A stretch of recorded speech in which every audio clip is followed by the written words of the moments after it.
Magandang umaga, Philippine Air Force. Alamin natin ang magiging lagay at taya ng panahon ngayong araw ng linggo, 01 March 2026.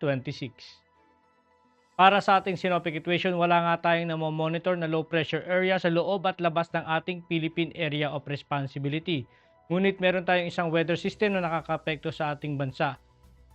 Ito nga yung easterlies o mainit na hangin na nanggagaling sa dagat Pasipiko ang siyang nakakapekto sa buong bansa.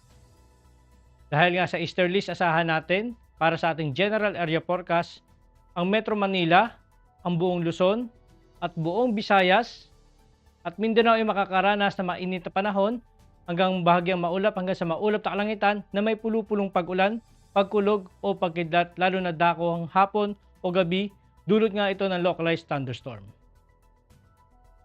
Para sa ating flight level wind chart, asahan natin dito sa 2,500 feet to 5,000 feet flight level, dominante pa rin ang easterly to east-northeast ang direksyong hangin na nanggagaling dito sa may parting silangan. Dito naman sa 10,000 to 18,000 feet, nakikita natin dito sa may parting Luzon yung anticyclonic na flow. So asahan natin dito sa malaking bahagi ng Luzon dito sa may 10,000 feet na maganda at mainit pa rin ang panahon dito sa may parting Luzon. At sa natitirang bahagi naman ng ating bansa, asahan pa rin natin yung easterly o nanggagaling sa silangan yung direksyon ng hangin.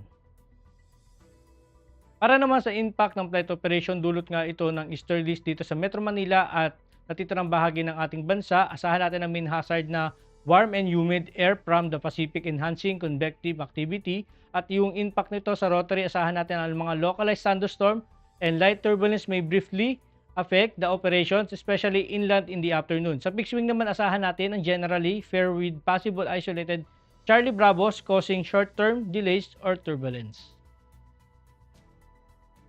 Ang araw ay sumikat kaninang 0613 at lulubog mamayang 1804.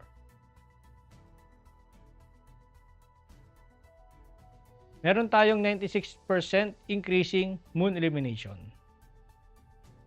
Para maging updated sa lagay at taya ng panahon, ipalo lang ang aming social media accounts ng Air Force Weather Center.